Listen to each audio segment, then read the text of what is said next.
By the time the judge called her name, every person in the courtroom had already turned toward the window because the sound outside did not belong at a divorce hearing. A black Rolls-Royce Phantom had pulled up to the courthouse steps, its silver hood ornament catching the morning sun, and the woman stepping out of it was the same woman her husband had left 3 months earlier with one suitcase, an empty bank account, and a note on the kitchen counter telling her she would never survive without him. Her name was Naomi Carter. She was 34 years old, and the last time Adrian Carter had seen her, she had been standing barefoot in the hallway of their apartment while he handed her divorce papers and told her the house, the business, and the money were all in his name.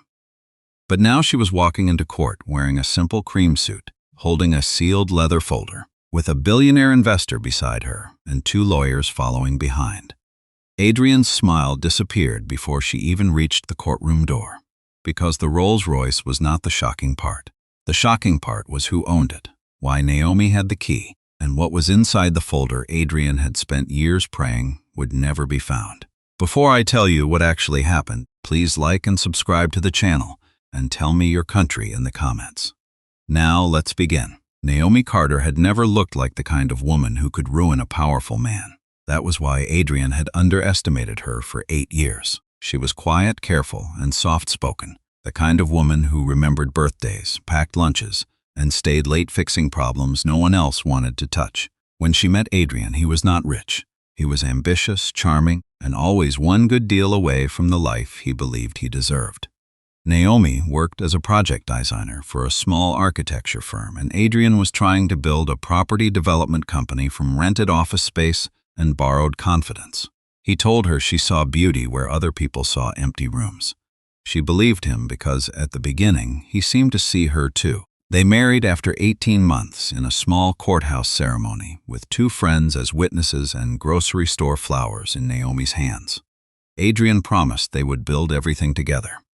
Naomi believed that sentence more than she should have. For the first 3 years, she worked full-time during the day and helped Adrian's company at night. She designed pitch decks, corrected proposals, chose finishes for model units, and rewrote emails so investors would take him seriously. When the company finally landed its first major contract, Adrian cried in their kitchen and told Naomi it was theirs. But when the company name was printed on the office wall, only his name appeared underneath it. At first, Naomi told herself it did not matter. Marriage was not supposed to be a scorecard. She thought love meant giving without needing applause. Adrian said paperwork was just paperwork, and the business had to look clean for investors. He said her role was understood. She was his wife, his partner, his quiet strength. Naomi accepted those words because she wanted to believe that being unseen was different from being erased. Then small things changed. Adrian stopped asking for her opinion in meetings, but still brought documents home for her to fix. He stopped saying their company and began saying my company. When clients praised the apartment layouts, he smiled and accepted the credit. When Naomi asked why her design notes were being submitted under his name, he kissed her forehead and said investors trusted a single strong leader. That was the first time her chest tightened in a way she could not explain. His mother, Patricia, noticed the change too, but not with concern. Patricia had never liked Naomi. She thought her son had married beneath him before the money arrived and complained that Naomi did not dress like a developer's wife. At family dinners, she praised Adrian's brilliance while Naomi carried plates from the kitchen. If Naomi spoke about work, Patricia smiled and said it was sweet that she helped with little details. Adrian never corrected her. He only looked down at his phone. The real money came after the Whitmore Tower project. It was a luxury residential development downtown, backed by Whitmore Capital, one of the most respected private investment firms in the country. Adrian had chased that contract for months, but the first proposal failed badly. It was too loud, too expensive, too empty. Naomi stayed up for 4 nights rebuilding it from scratch. She changed the layouts, redesigned the resident spaces, corrected the budget flow, and wrote the part that convinced the investors the building could be elegant without becoming cold. Adrian presented it as his own work. Whitmore Capital approved the project 2 weeks later. Adrian came home with champagne. Naomi stood in the kitchen in an old sweater while he lifted the bottle and said they had finally made it. She smiled because she wanted to be happy, but something inside her felt missing. The following year, Adrian moved them into a penthouse, bought a new car, hired a private assistant, and began appearing in business magazines. Naomi's life looked better from the outside, but inside the marriage she felt smaller than ever. Adrian controlled the accounts. Adrian approved purchases. Adrian decided which events she attended. If she asked questions, he told her stress was making her emotional. If she pushed harder, he reminded her she had never officially owned anything. Those words stayed with her. Never officially. 6 months before the court date, Adrian changed completely. Or maybe he only stopped hiding who he had become. He started coming home late, smelling of expensive perfume that was not Naomi's. He locked his phone face down. He opened a separate bank account and told Naomi it was for business tax reasons. Then he hired a new public relations consultant named Celeste Marrow, a woman with perfect hair, sharp suits, and a way of saying Naomi's name like it belonged on a lower floor. At first, Naomi tried not to suspect anything. She had already spent years teaching herself not to see what hurt too much. But one evening, she arrived at Adrian's office to drop off revised investor boards and saw Celeste adjusting his tie behind the glass wall of the conference room. Adrian did not move away. He smiled. Naomi stood in the hallway holding the folder while her fingers went cold. Celeste saw her first. She did not look embarrassed. She looked amused. Later that night, Adrian said Naomi had misunderstood what she saw. He said she was tired, insecure, and too sensitive about business relationships. Naomi said nothing. She only went to the guest bathroom, locked the door, and breathed through the pain until her hands stopped shaking. The next morning, she found the first transfer notice. Money had been moved from the joint account into a company holding account she could not access. The end came on a rainy Tuesday. Naomi returned from visiting her aunt and found the locks changed. Her key turned halfway, then stopped. At first, she thought it was a mistake. Then Adrian opened the door wearing a clean white shirt, calm as if he had been expecting her. Behind him, Patricia sat on Naomi's cream sofa with a cup of tea. Celeste stood near the balcony, pretending to look at the skyline. Naomi's suitcase was beside the door. One suitcase, not even the good one. Adrian handed her a thick envelope and said the marriage was over. His voice had no anger in it. That made it worse. He told her the penthouse was owned by the company. The company belonged to him, and the money had been legally protected. Patricia said Naomi should be grateful he had given her time to adjust. Celeste said nothing, but her mouth curved slightly. Naomi opened the envelope with numb fingers, divorce papers, a temporary account statement showing almost nothing, a list of items Adrian said she could take, clothes, personal toiletries, 2 framed photos, nothing else. Naomi looked at the man she had helped build and asked how he could do this. Adrian leaned closer and said she had been useful. But useful was not the same as necessary. Everything inside her froze. She picked up the suitcase. She did not cry in front of them. She walked into the elevator barefoot because her shoes were still inside the bedroom closet. For 3 nights, Naomi slept on her aunt's couch. She had $43 in cash, 1 suitcase, and the memory of Adrian's voice repeating in her head. Useful was not necessary. Her aunt wanted her to fight, but Naomi did not know how. Adrian had lawyers. He had accounts she could not see. He had documents with his signature and a public reputation strong enough to make people believe him first. Still, Naomi had one thing he did not know about.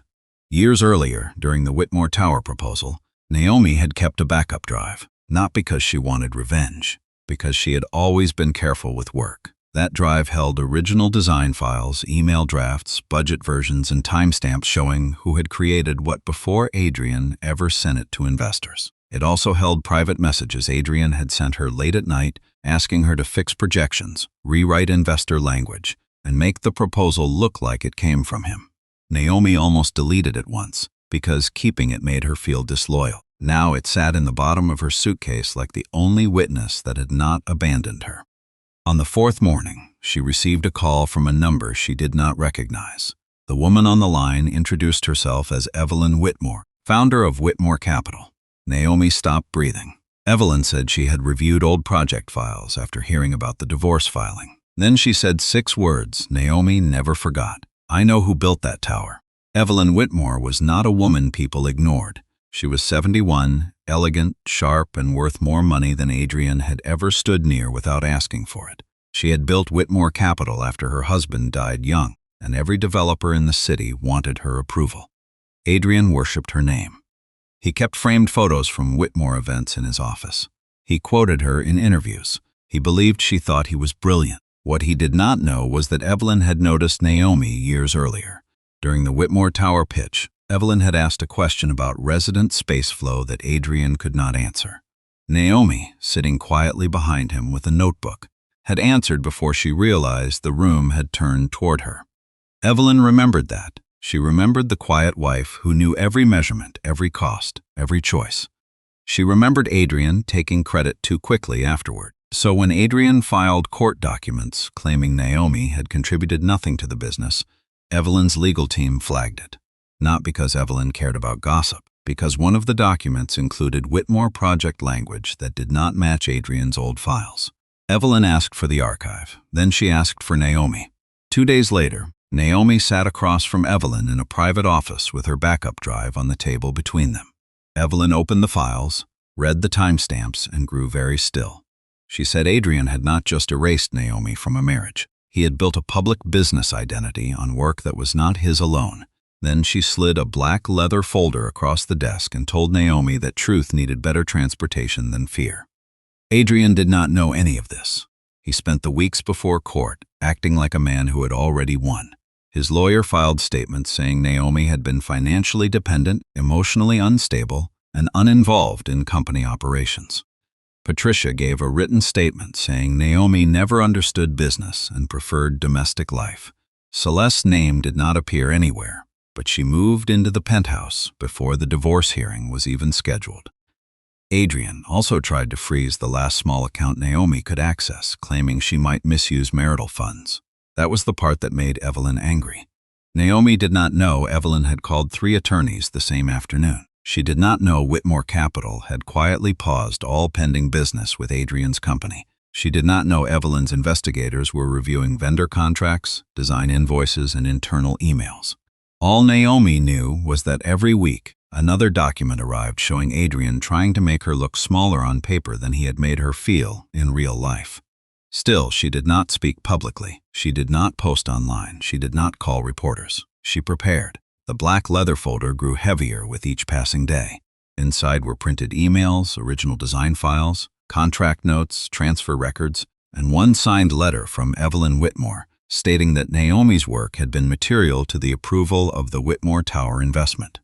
Adrian had left her with nothing because he thought nothing could speak. He did not know Naomi had kept proof. The morning of court, Adrian arrived early in a black company car, with Patricia beside him and Celeste 2 steps behind. He wore a dark suit and a silver watch Naomi had once helped him choose. He looked relaxed enough to smile at his lawyer. In the courthouse hallway, he told Patricia that Naomi would probably arrive in something borrowed and leave with whatever allowance the judge felt sorry enough to give her. Patricia touched his arm and said some women needed humiliation before they learned reality. Celeste smiled, but her eyes kept moving toward the entrance. She was nervous. Adrian was not. Then the sound outside changed. A Rolls-Royce Phantom stopped at the curb. The courthouse security turned his head. So did the receptionist. So did Adrian's lawyer. The rear door opened, and Evelyn Whitmore stepped out first in a pale gray coat. Then Naomi stepped out behind her in a cream suit, her hair pinned low, the black leather folder held against her chest. For 1 second, Adrian did not understand what he was seeing. His smile stayed on his face, but his eyes shifted. Then Evelyn handed Naomi the Rolls-Royce key, not because Naomi needed it, but because Evelyn wanted everyone watching to understand she had arrived under protection, not pity. The hallway went silent. Patricia's mouth opened. Celeste stepped back.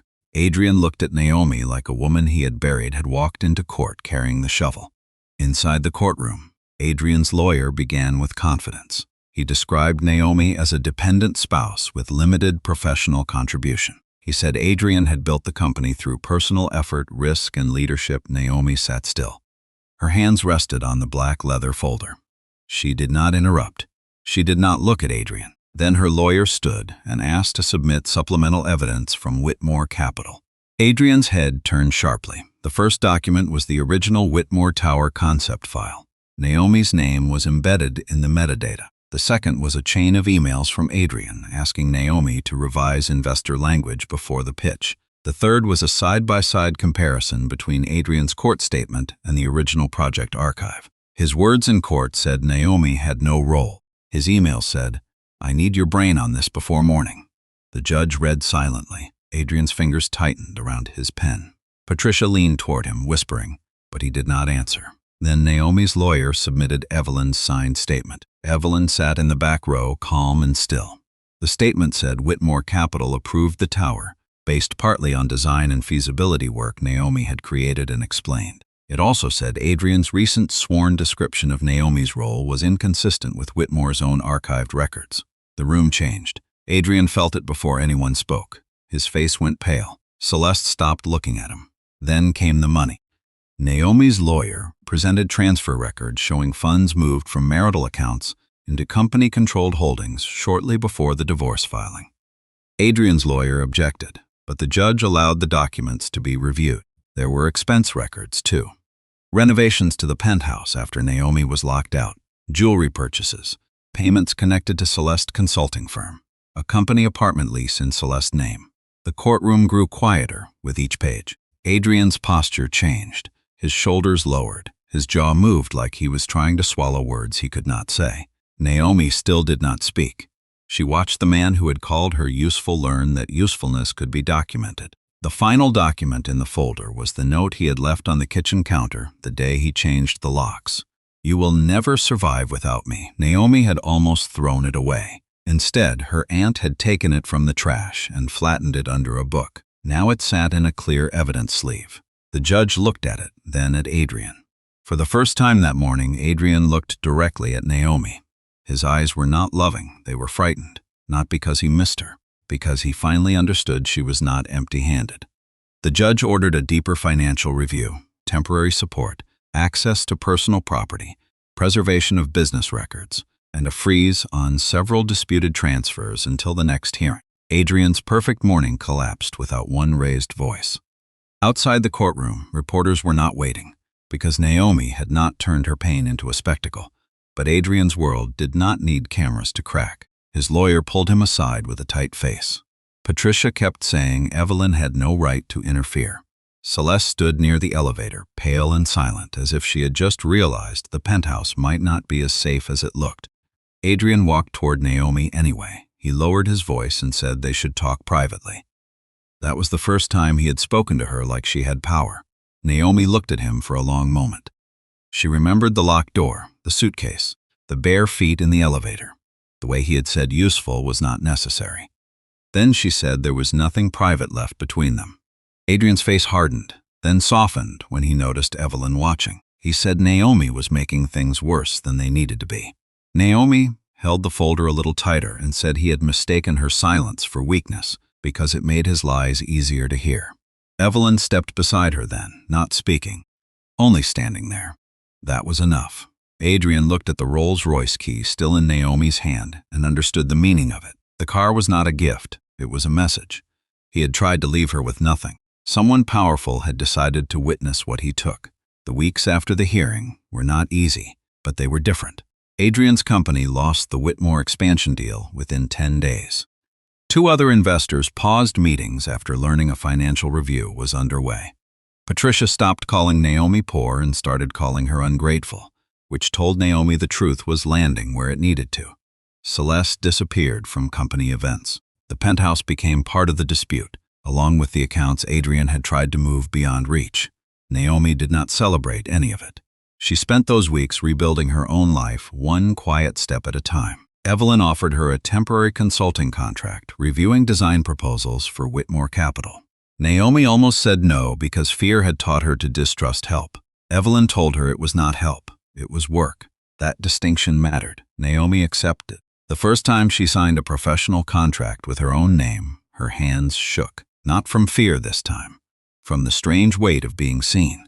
Months later, during the final settlement conference, Adrian looked smaller than Naomi remembered. The expensive suit was still there, the watch was still there, but the certainty had gone out of him. He agreed to terms that recognized Naomi's contributions, restored access to disputed funds, and transferred several design rights back to her. It was not revenge. It was correction. Quiet, documented, legal correction. On the last day, Adrian waited for Naomi near the courthouse. steps, the same steps where the Rolls-Royce had stopped months earlier. This time, no luxury car waited at the curb. Naomi had come in a taxi and carried her own bag. She preferred it that way. Adrian said her name. She stopped, but she did not turn fully toward him. He said he had been angry back then. He said things had gone too far. He said they had built something together. Naomi almost laughed, not because it was funny, but because he was finally using the word together now that the court had forced him to. She looked at him and said they had built something together, but he had tried to bury her under it. His eyes dropped. He said he never thought she would fight like that.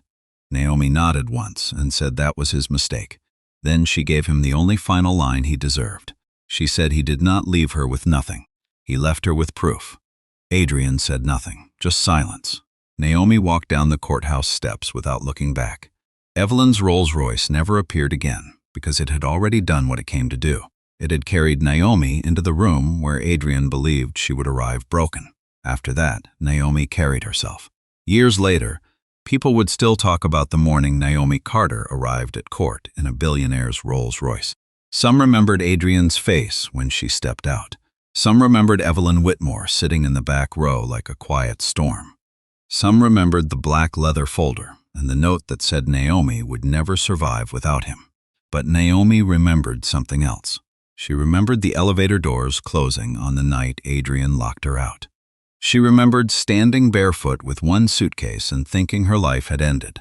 Then she remembered walking into court with every file he thought she had forgotten. That was the day she learned that being left with nothing is not the same as having nothing. Sometimes all a woman has left is the truth, and sometimes the truth is enough to make a powerful man shake.